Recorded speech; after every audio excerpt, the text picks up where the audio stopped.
What is up, everybody? It is your guide, Legend, hanging out behind the avatar today, and welcome back to another Deep Dive Explainer. Today, we are breaking down the absolutely crucial and frankly harrowing developments from Day 3 of the preliminary hearing for the singer D4vd.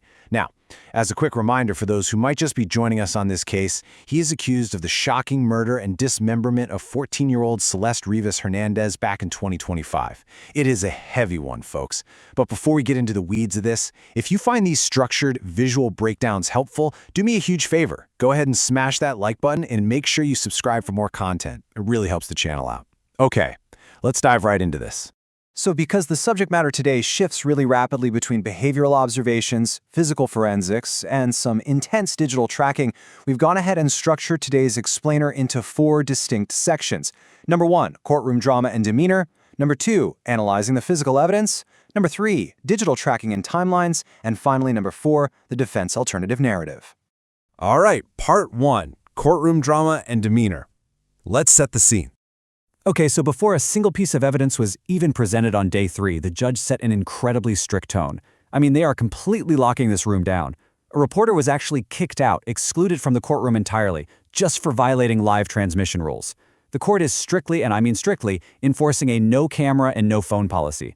They are taking absolutely zero chances with mistrial risks here. And on top of that, private investigator Steve Fisher, who you probably know has been super vocal about this case online, well, he was actually excluded from the witness list by the prosecution for allegedly violating grand jury secrecy. Like I said, the judge is not playing around. They are doing everything in their power to preserve the integrity of these proceedings. Now, you might be wondering, what about D4vd himself? How is he handling all of this? Well, courtroom sketch artist Mona Schaefer-Edwards had arguably the most unique vantage point in the entire room. She was sitting directly in the jury box facing the defendant head-on, and she noted something completely chilling.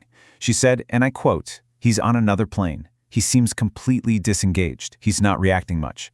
Guys, just imagine sitting in a hearing that literally determines if you go on trial for your life, facing some of the most horrific accusations imaginable, and just displaying absolute apathy. It's wild. And observers in the room described exactly what this so-called disengagement actually looks like in practice. He just sat there, completely motionless, arms folded across his chest, staring straight ahead. He had this yellow legal notepad sitting right in front of him on the table, totally untouched, no notes, no nothing, just that and a white styrofoam cup of water. And you know what the most deeply disturbing part about this is? He maintained this frozen, statue-like posture even when the victim's soiled, blood-stained clothing was put up on the overhead monitor for the entire court to see. No reaction whatsoever. Which brings us to part 2. Analyzing the physical evidence, the forensics. So let's get into what the LAPD actually found when they processed D4vd's garage. They discovered some highly suspicious items for sure, but honestly, it's kind of a mixed bag for the prosecution right now. For starters, they found 2 chainsaws in the garage. But plot twist, they actually tested negative for presumptive blood, which means they hold literally no direct forensic value for the prosecution at this moment. However, it doesn't end there. A 3rd chainsaw, a Makita brand that was ordered online and delivered straight to the home, remains completely missing. Just gone. Meanwhile, investigators also found these double-bag trash bags. Inside, there were white Clorox-style cleaning wipes covered in a brownish stain. And the big takeaway here? Those stained wipes tested positive for the possible presence of blood. Then we heard from LAPD criminalist Lisa Leandro, and man, she testified about a reconstruction process that is just bone-chilling. So step 1, during the autopsy, the medical examiner actually found tiny bits of blue plastic embedded directly in the victim's remains. Step 2, Leandro takes those bits and conducts a microscopic forensic analysis on them. And then step 3, the major breakthrough. She matched those exact autopsy plastic bits perfectly, literally snapping together like pieces of a jigsaw puzzle into linear cuts that were found on a blue inflatable pool recovered by the police. So the forensic implication here, the story the evidence is telling us, is that the dismemberment highly likely occurred inside that very inflatable pool. Now, amid all this clinical forensic talk, we absolutely cannot forget the human toll here. The tragic, heartbreaking reality of this case was heavily underscored by the presence of Celeste's family in that courtroom. They sat there, visibly frozen, as the court painstakingly examined photos of the clothing their 14-year-old daughter was wearing when she was found. We're talking about evidence like her cut leggings and her Skechers socks. I mean, it is just an unthinkable trauma to endure, yet they sat through every minute of it as this meticulous forensic case was laid bare in front of them. All right, let's shift gears to part 3. digital tracking and timelines, mapping the movements. Next up, expert testimony came in to map out the digital footprint that D4vd left behind. And when you look at this comparison, it's pretty damning. Data pulled directly from his Tesla's GPS tracked a very specific route heading north from the Hollywood Hills all the way up to Santa Barbara County, specifically pulling up near Lake Cachuma. Meanwhile, the geolocation data pinging from his personal iPhone synchronized exactly with that Tesla data, every step of the way.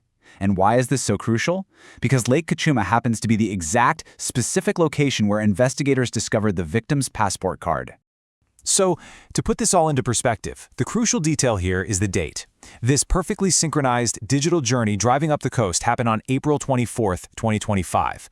That is the very morning after the victim was allegedly murdered inside the defendant's home. So the prosecution is essentially using this digital footprint to map out what they allege is a highly calculated cleanup and disposal operation. And honestly, it gets even more calculated than just a road trip. Phone records pulled by investigators show that while he was driving north in that Tesla, D4vd's device actually placed an outgoing call to Celeste's phone. But you have to contrast that action with the victim's reality at that exact moment.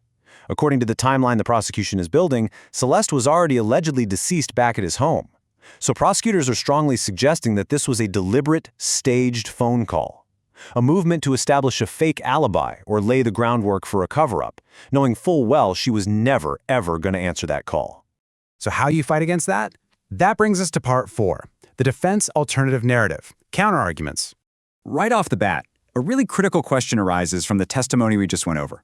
With those double-bagged cleaning wipes testing positive for possible blood, what alternative explanation could the defense possibly offer to explain away blood evidence inside that garage?